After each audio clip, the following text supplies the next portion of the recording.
Delman Belzin, c'est à la mise en onde à l'antenne pour vous présenter cette édition. Marie-André Bélange et Darbouze Figaro. Bonjour Bélange. Bonjour Darbouze, bonjour à tous. Vous suivez Infovision, le magazine matinal de Vision 2000.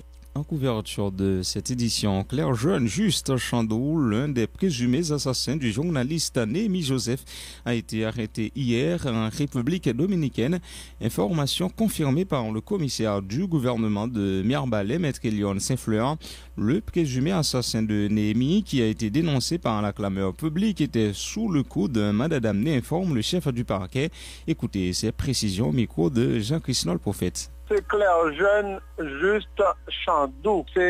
C'est présumé assassin journaliste Néhémie Joseph qui a travaillé comme correspondant Radio Méga et comme animateur vedette Radio Panique FM dans Mirebalais. Monsieur ça, nous entendons qui a dit non que lié. Jusqu'à maintenant, clameur public dénonce monsieur. Alors qu'on est nous-mêmes la justice, nous toujours parler avec toute réserve. Depuis que la clameur public dénonce au monde, donc nous-mêmes nous obligés et sévir contre lui et puis pour lumière faite sous dossier. Donc toute majorité de monde qui parlait, qui dénonce monsieur comme étant et présumé assassin journaliste Néhémie Joseph. Qui côté vous arrêté là? Bon, monsieur arrêté en République dominicaine parce que nous-mêmes nous travaillons de concert avec des CPJ, côté nous mettons non seulement mandat d'amener et nous mettons avis de recherche des présumés assassins. Ça. Qui ça premier élément d'information est au bail, puisque nous apprenons que il passe aux aveux et il dit que c'est lui-même qui fait crime.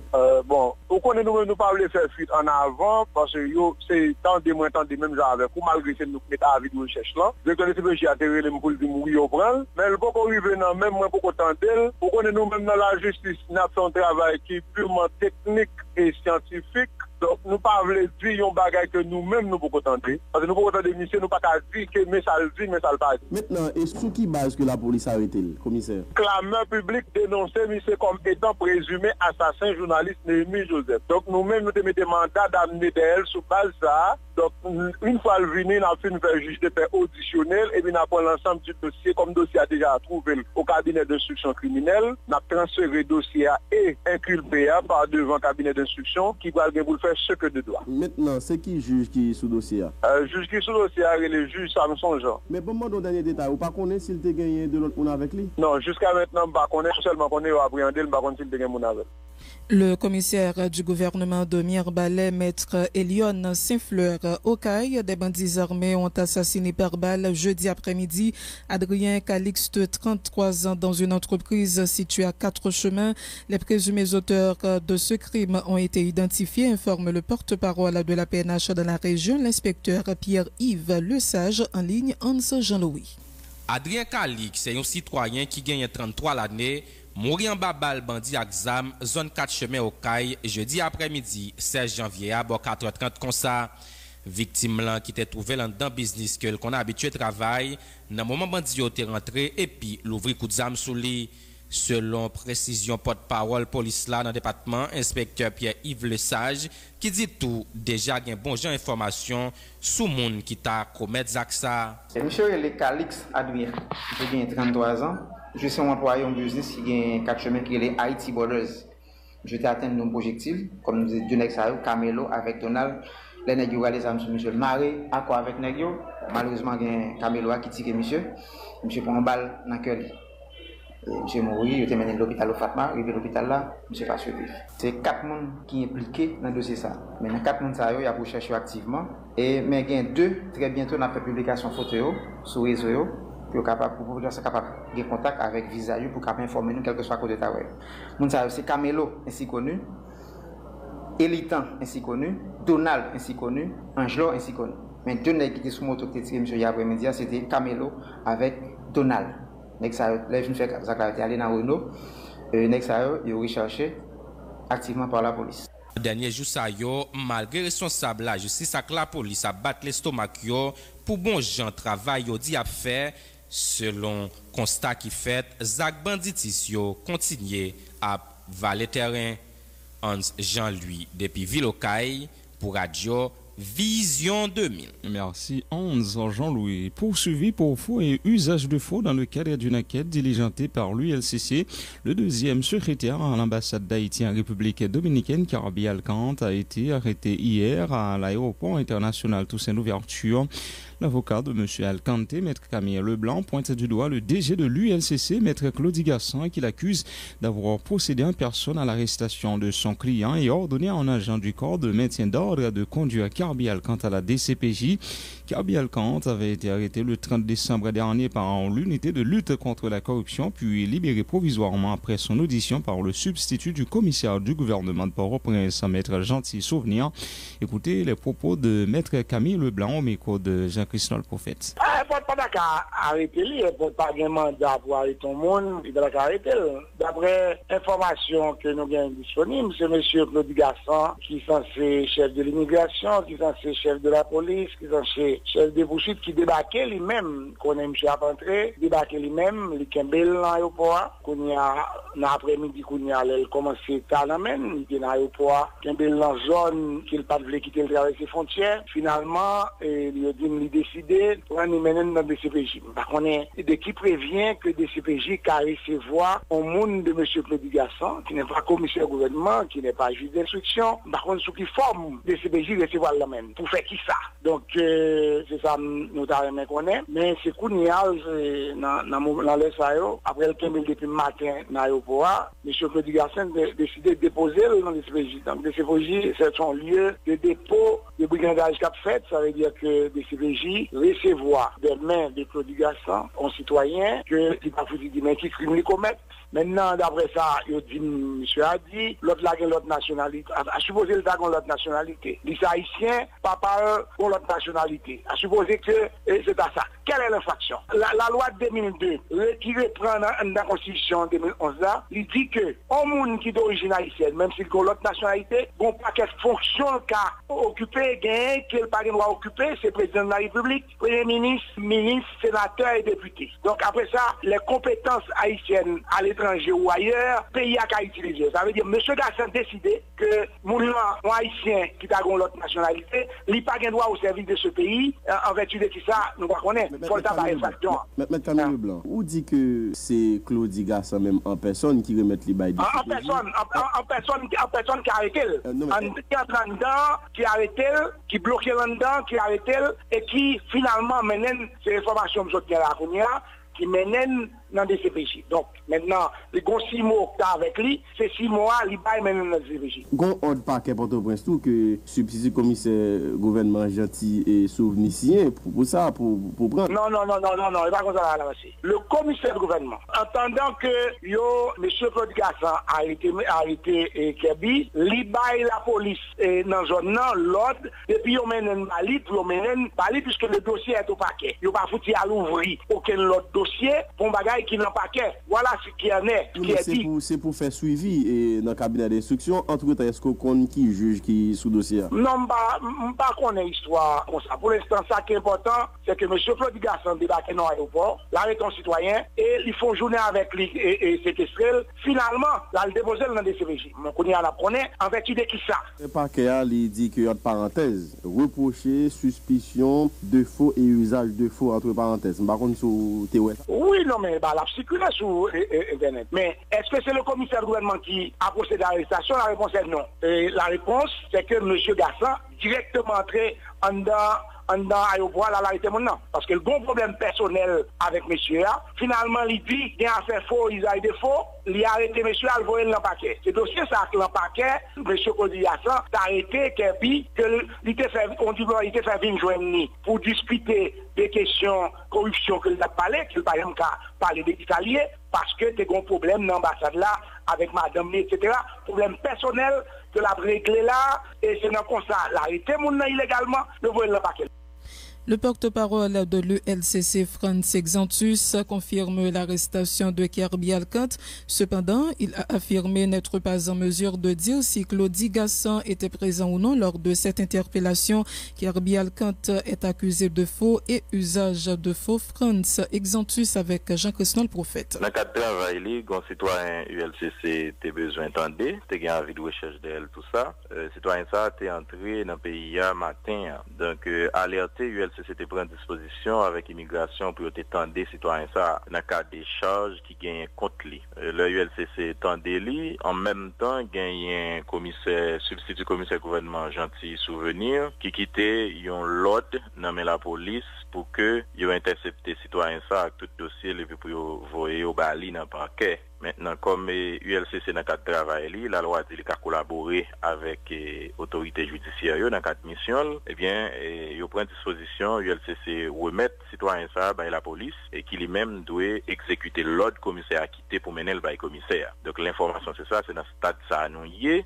Maintenant, c'est à la justice d'assurer le suivi. Est-ce que Claudie Gassan est présent dans l'époque là, dans le moment? Dans le moment où tu as des citoyens? Et que ce soit dans le moment que tu attendais, le moment que tu allé de CPJ. Je n'ai pas d'informations sur ça, comme je m'a confirmé pour. Mais il y a un avocat et Kerbio, Camille Leblanc, qui confirmait que Claudie Gassan était là en personne. D'ailleurs, il même parlé d'un policier qui accompagnait, c'est Claudie Gassan qui passait policier à l'autre pour arrêter. Bon, ça c'est mon audit qui dit là, c'est pour vérifier, parce que moi je ne suis pas sur place, je n'ai pas aucune information. Et chaque fois que j'ai une information, nous relèvons, nous partageons. Comme ça, je confirmé pour vous sans problème. Mais là, je ne peux pas faire aucun commentaire sur lui. Maintenant, est-ce que ULCC a droit pour arrêter les gens? Est-ce que ça rentre dans l'attribution? Oui, ULCC a attribution ça, puisque le texte là, il prévoit ça, article 11 là. Et dans l'exercice de sa fonction, le directeur général est habilité à constater les infractions de corruption, à en rassembler les preuves, à en rechercher les auteurs et les déférer à la justice. Il est clairement dit dans le texte qui crée ULCCA, décret 8 septembre 2004, là, article 11, alinéa 2. Maintenant, le dossier par devant dans le cabinet d'instruction. Quel type d'intervention que ULCC a fait et dans limite, on dit dans le stade que le dossier est arrivé là? ULCC n'a pas une intervention en réalité pour le faire. ULCC gagne pour le faire exactement ça texte dit, tant des mounios, rassembler preuves, faire mounios arriver la justice et puis assurer suivi dans le dossier. Maintenant, dès l'instant que ULCC fait ça, elle suivre et comment le dossier a évolué et puis la garder texte pour continuer à appliquer. Maintenant, en termes de suivi, qui ça qu'a fait là? En termes de suivi, attends-nous tout au niveau ULCC de dossier. Attends-nous dans tout dossier n'a traité, c'est que arrivé et joue dans bout, c'est que la loi appliquée dans tout niveau et qu'un tribunal qui arrive trancher sous chaque cas qu'il a traité jusqu'à ce que le dossier a fini. C'est attendre ça et ULCC gagne. Autant de taux de critiques qui a dit contre Claudie Gassan qui dit que c'est dossier femme qui a pris dans le dossier ça, son qu'a dit ou parler avec lui ça le zo. Mais Claudie Gassan mon l'a tendé mon ULCC tendé il va connaître ni en peinture. Avocat Andy Maître Camille Leblanc dit que c'est un dossier personnel pas rien de la loi. Bon, n'importe monde qui a fait n'importe comment tel vle, mais gon bagay qui simple, les faits sont là. Le un scandale sous frontière aucun diplomate dans machine qui sous enquête, pas quoi c'est dossier personnel mais Claudie Gassan. Le par exemple, un diplomate soi-disant représenter Haïti et puis en même temps c'est citoyen dominicain, en même temps il y a 6 noms, en même temps il y a papier pour tout, en même temps l'activité commerce, est-ce que c'est cause personnelle qui a réglé? Le par exemple, il y a soupçon sur monde qui représente des pays ou à l'étranger qui fait Haïti paraître laide et puis il y a monde qui a essayé de faire effort pour mettre un petit propreté dans le figi pays, est-ce que c'est dossier personnel? Donc parole ça ne va pas décourager ni ULCC ni mettre Claudie Gassan puisque c'est la loi qui a appliqué dans l'intérêt pays. Le porte-parole de l'ULCC, Franz Exantus, le commissaire du gouvernement de la Croix-des-Bouquets, Maître Maxime Augustin, se félicite des efforts déployés par le parquet de ce ressort sous son administration en vue d'adresser le problème de la détention préventive prolongée. Il déplore que des détenus ayant commis des infractions mineures n'aient pas comparu devant leur juge naturel après plus d'une dizaine d'années de détention, citant entre autres le cas d'un adolescent de 16 ans arrêté il y a 11 ans. Le commissaire du gouvernement, Maître Maxime Augustin, avec Jean-Christophe Prophète. On a travaillé très dur là-dedans et nous avons remarqué que, je me souviens, le 7 ou 8, la date exacte, nous étions dans le pénitencier de Port-au-Prince. Pénitencier de Port-au-Prince qui parle de juridiction, bien entendu. Mais on connaît qu'après que nous avons construit prison Croix-des-Bouquets, il y a un pile monde qui étaient dans Port-au-Prince, pas jamais voir quoi des bouquets. Eh bien, moun ça yo juste été dans prison sans que yo pas tenu compte de eux-mêmes. Et c'est de là étant les moun vivent Port-au-Prince, mal fait un inventaire, un travail pour m'cabouer combien moun que qui sous compte quoi des bouquets qui encore Port-au-Prince. Ou t'as imaginé moi rencontré un mineur, yo arrêté il y a 16 ans, et bien actuellement il gagne 27 ans, il gagne 11 ans et que pas jamais passé devant juge. Moi rencontré que gagne l'autre monsieur qui gagne 14 ans côté que yo te prendre non arrimage sans que pas jamais passer devant juge, gagne 14 ans dans prison. Gagne d'autres que moi rencontré que pas jamais pas devant juge qui gagne 12 ans pour que ça que devant te voler un rouleau fil à ligature que te volé, il gagne 12 ans dans prison sans que pas jamais passer devant juge. Mais c'est ce travail que j'essaie de faire, c'est que je le fais. Me fait pas au prince me commencer, moi m'a travailler sur dossier ça là pour que m'extrait moun ça yo. Les mecs c'est on bal tande yo, qui a des dossiers, si c'est nécessaire pour m'acheminer pour me faire que la tribunal pour que yo tande li pour que ba mon non sentence la fait, mais gagne tout si moi que infraction en minime et même qu'à procéder avec libération. Je suis en train de travailler là-dessus. Après, ce serait le tour de la Croix des Bouquets et cabaret. Eh bien, c'est ça le travail. Comment nous mettons la gueule là? En fait, notre travail, c'est ça qu'on va faire. Non, alors comment c'est pour pendant l'année là, c'est dans le calendrier moi, nous te mettons prison ça, pour faire ça. Nous gagnons environ une quarantaine de personnes, de détenus et pas au prince. Ce jour-là, nous descendons, nous tendons environ 11. Nous avons capté toutes 40. Mais 11 ça, nous avons travaillé sur lui pour nous extraire, faire bini. Et puis l'autre, nous allons travailler sur lui pour nous qui j'ai qu'on fait de concert avec les doyens pour que ait un jugement si nécessaire pour que nous soyons jugés. Question volontaire et commission. Question volontaire. Bon, alors toujours pourquoi on n'est pas volontaire, mais langage courant donc c'est ainsi on dit volontaire. Eh bien nous avons travaillé d'arrache-pied et c'est parce que ouais qu'il y a un circulaire que moi très passé, c'est parce que j'ai besoin de régulariser les choses. Côté que moi fait injonction, on dit avec tout commissariat, avec tout juge de paix et sous commissariat pour camper sous exécution de toute décision de justice, bien que ça va cabriter net, par un papier ou qui la loi m'oblige à lever. Et ça, mais pour fête Noël là, pour ça qu'on me dit ça. C'est parce que moi besoin de retrouver l'authenticité et la véracité de toute décision de justice qui émettent dans la juridiction en ce qui a trait avec les questions terriennes. Eh bien, une fois analysé en profondeur, ça mérite une exécution pour aller exécuter. N'a fait, mais ça qui pas bon qu'il faut. Et nous va chercher pour nous tout. Nous mettre mandat derrière net, faire faux jugement tout pour caser Kaimoun. C'est quand nous travail. Nous jeunes, nous frappons, nous continuons de frapper et nous pas peur. Au contraire, et sous ça, nous travaillons là, soit 6 ans de travail là. Et nous avons des dossiers préparés. Avant, il y a avec doyen, nous avons travaillé sur lui, nous avons contrôlé, nous avons arrangé, compilé tout le dossier, et puis pour nous prendre une rencontre, pour nous déterminer le jour que l'assise devrait commencer. On commence en dernier. Oui, nous avons bien assise là. Les avocats du barreau de Port-au-Prince n'ont pas pu élire hier un nouveau conseil de l'ordre à la tête de ce barreau, faute de quorum. L'Assemblée est renvoyée à 8h, soit au vendredi 24 janvier, a dit le bâtonnier sortant, maître Stanley Gaston, précisant que cette fois, l'élection se tiendra avec ou sans quorum. Michelot Xavier. Étant donné que le quorum n'est pas atteint, cette question, elle figurera au menu de l'ordre du jour de l'Assemblée générale de vendredi. Après que l'appel nominal ayant accusé la présence d'environ 120 avocats membres du barreau, le bâtonnier sortant, maître Stanley Gaston, décide de renvoyer les élections du nouveau conseil de l'ordre à 8h. Aujourd'hui, l'Assemblée a été convoquée pour organiser les élections, suivant liste avocats qui est en règle, qui est à jour avec la cotisation. Et aujourd'hui, il y a seulement 125 qui répondent présents. Donc vendredi, on a prévenu à nouveau pour nous organiser les élections. Et vendredi, si que vous retournez avec question, le ça avec ou sans quorum, l'Assemblée a la bien qualité pour le décider. Et bien à ce moment, l'Assemblée a décidé. Est-ce que la question qui est soulevée, est-ce que vous méritez attention ou bien est-ce que vous ne pas méritez attention? Mais avant, certains des candidats au poste de bâtonnier ont gravi la tribune pour expliquer que conformément aux règlements internes du barreau, maître Stanley Gaston, dont le mandat est arrivé à terme depuis octobre dernier, n'a ni titre ni qualité pour convoquer ses pairs en assemblée générale, ce qui allait causer un tohu-bohu dans la salle de conférence de la Cour de cassation. Que dit le règlement intérieur sur ce cas précis? La réponse de maître Clérisson Mozart. Il a convoqué à partir de type, il a usurpé parce qu'il n'est pas bâtonnier. Il a cessé de l'être depuis octobre parce que le décret qui nous gère dit que après 2 mandats, il faut qu'il y ait un autre pouvoir. Les élections ne puissent se donner en octobre. Il n'a plus de compétences. Il n'a plus de pouvoir. Et en tant que tel, il ne peut convoquer aujourd'hui.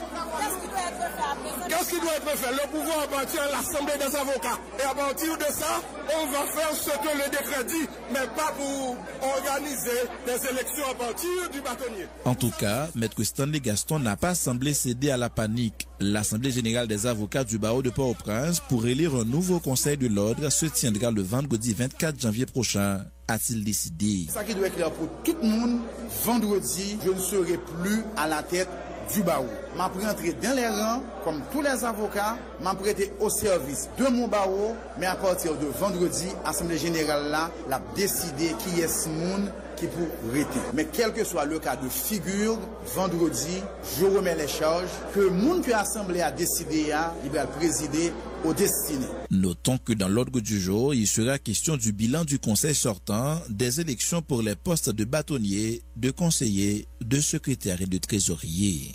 Michelot Xavier, Vision 2000. Merci Michelot Xavier. Dans le cadre du deuxième numéro du vendredi du deuxième numéro de l'année 2020, les responsables de cette structure ont organisé hier une conférence débat autour du thème ingérence de l'ONU en Haïti, violation massive des droits humains et impunité. C'est l'avocate australienne Sienna Merope-Singe, spécialiste en droits de l'homme, qui a animé cette conférence débat dont l'objectif était d'aider les participants à mieux comprendre l'ingérence des Nations Unies dans les affaires internes du pays.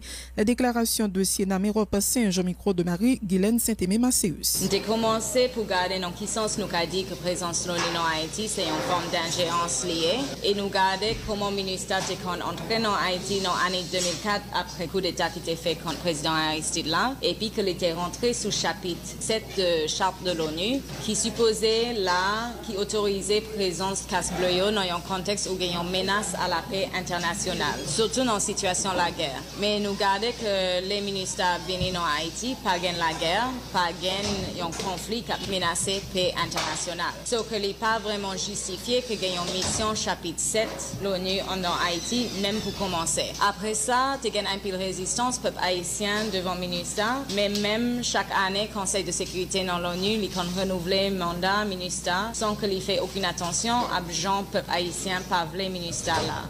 Nous avons dans le contexte ça, qui n'a pas respecté souveraineté peuple là, ils ont venu sur un prétexte qui n'est pas bien fondé et ils n'ont pas respecté. Même après que le gouvernement Haïti tout a dit en 2017 qu'ils n'ont pas voulu en mission de paix sous chapitre 7 dans le pays, le Conseil de sécurité a ignoré le Conseil ça, position du gouvernement haïtien et ils ont mis une nouvelle mission en place qui est les minujit. Dans un sens global, nous avons gardé comme ça. Après ça, nous avons gardé violation massive des droits humains, impunité, l'ONU en Haïti et nous avons gardé 3 cas emblématiques. Premièrement, massacre dans Cité Soleil, dans opération anti-gang en 2005 jusqu'à 2007, où l'on était venu avec armes, avec canons, avec hélicoptères, était tué un paquet de monde, tant que monde qui était dans la caillou, qui pas impliqué dans les actes de gang du tout. Et puis que l'ONU pas fait rien, il pas fait une enquête, il pas dit rien public sur combien de monde était tué, il pas retourné pour mon soin, il pas baillé aucun dédommagement, et il pas gagné en politique et un respect pour la loi là-dedans. Et victimes, il y a toujours attendre justice. Après ça, nous avons gardé abus sexuels, casse-bleu, et dernièrement, nous avons gardé glossé choléra, nous avons parlé sur obligation légale que l'on a gagné là-dedans, tout effort qui était fait dans le tribunal, dans les rues, dans les manifestations, dans le plaidoyer public, pour arriver à un moment où même si l'on n'a toujours pas respecté droits et obligations légales, ils ont gagné, ils ont fini par accepter qu'ils ont gagné une responsabilité, que c'est eux-mêmes qui étaient venus à choléra. Mais question, c'est que ils ont fait un paquet de promesses dans le moment ça, mais 3 ans plus tard, ils n'ont pas qu'une promesse. Et c'est côté ça que nous, et travail pour nous faire, c'est pour mettre plus de pression sur l'ONU, tant qu'on binu tout, pour garder si gagné une position plus responsable dans le gouvernement haïtien pour revendiquer pour droits victimes. Et puis, bon, mettre nous ensemble pour continuer à mettre pression sur l'ONU qui était nos résultats en 2016, mais il faut qu'on y en continue plus pour que nous assurer victimes de dédommagement qu'ils doivent gagner. Le secrétaire général de l'ONU, Antonio Guterres, a exhorté hier les Haïtiens à résoudre leurs différends par le dialogue et à résister à toute escalade qui pourrait inverser les acquis de la dernière décennie face à la crise politique et socio-économique qui ronge le pays. M. Guterres a tenu ses propos à l'occasion d'une cérémonie organisée hier au siège des Nations Unies en mémoire des centaines de milliers d'Haïtiens ainsi que 102 employés de l'ONU qui ont péri dans le violent séisme du 12 janvier 2010 lorsque le tremblement de terre a frappé de nombreux Haïtiens entamaient la nouvelle année avec un sentiment renouvelé d'optimisme et de confiance dans l'avenir de leur pays. En quelques secondes, leurs espoirs sont devenus poussière, a rappelé Antonio Guterres, qui était au moment du séisme haut commissaire des Nations Unies pour les réfugiés. Aujourd'hui, l'insécurité et la faible croissance économique contribuent à l'aggravation des tensions sociales et à la détérioration de la situation humanitaire. J'exhorte les Haïtiens à résoudre leurs différends par le dialogue et à résister à toute escalade qui pourrait inverser les acquis de la dernière décennie, a dit M. Guterres. Le Bureau intégré des Nations Unies en Haïti, BINU, mis en place le 15 octobre dernier, a refermé 15 ans de présence de maintien de la paix dans le pays. Le BINU et les 19 agences, fonds et programmes des Nations Unies présents dans le pays continueront de travailler en partenariat avec le peuple haïtien sur la voie du rétablissement et de la prospérité, a souligné le secrétaire général de l'ONU. Ensemble, nous protégerons l'avenir d'Haïti et bâtirons des vies de paix, de prospérité et de dignité pour tous, a assuré M. Guterres. Le porte-parole de l'unité de lutte contre la corruption, Franz Exantus, se montre satisfait du fait que de plus en plus de fonctionnaires publics continuent de retirer des formulaires de déclaration de patrimoine à l'ULCC. Nous l'écoutons. ULCC a avancé, on a continué par information et à partir de journée porte ouverte qui fait les hier là, il y a plus de monde qui sensibilisent toujours, qui passent dans le bureau à un formulaire, qui relève, demander comment ils ont fait ça, qui viennent avec, qui viennent demander explications sur gens qui ont rempli et nous inviter à continuer à faire ça puisque c'est la loi qui fait exigence là. Donc nous continué à faire sensibilisation, faire motivation pour que mon yo contexte parce qu'un pile fois ça arrive, mon sont fonctionnaires, ben nos postes de responsabilité, l'oublier ou ben pas connaître ça la loi dit. Et nous rendre nous compte de ça, c'est ça que fait n'a vulgariser texte yo, dans journée porte ouverte là nous partager kit documents yo avec population, avec fonctionnaires yo, qui étaient très contents de recevoir yo, qui fait échange avec nous pour suivi que la loi a demandé. Et dans ce sens-là, nous très satisfaits et nous continuons à avancer. Vous dites qu'il y a plus de monde qui sensibilisé et vous avez idée de chiffres là? Non, en termes de réaction, on a parlé de tout le monde qui était venu dans la journée porte ouverte là, qui a accueilli l'initiative là, avec le monde qui sollicitait formulaire de déclaration de patrimoine. Par exemple, dans fin décembre, seulement à début janvier, il y a plus que 300 formulaires qui partent. Et il y a plus passé 80 personnalités qui déjà fait formalité ça. Et une là d'ailleurs, c'est DG ULCCA, M. Claude Gasson, qui fait déclaration patrimoine et d'encourager un pile l'autre monde, un pile fonctionnaire et pour faire obligation, remplir obligation ça, puisque c'est la loi qui mandelle, c'est la loi 12 février 2008 là, qui fait tout fonctionnaire obligation pour faire déclaration patrimoine. Maintenant, nous connaissons que 50e an, il y a peine fini. Est-ce que gagner de parlementaires qui passent retirer formulaire et déclaration patrimoine? Oui, il y a plusieurs parlementaires qui font formalité ça, qui passent pour en ligne, il y a un maire qui fait ça tout, il y a l'autre fonctionnaire qui fait. Donc, nous avons fait suivi la loi amendée parce que, puis devant, son document, et pour une raison, bien pour l'autre, notamment monde qui a l'idéal de l'élection, il y a besoin de certificat. Et pour qu'un certificat, il faut faire déclaration patrimoine, Jean la loi a demandé ça. Mon exercice difficile, mon dit en pile parlementaire, magistrat, ou pas gain quantité? Non, pas gain quantité, mais c'est plusieurs dizaines.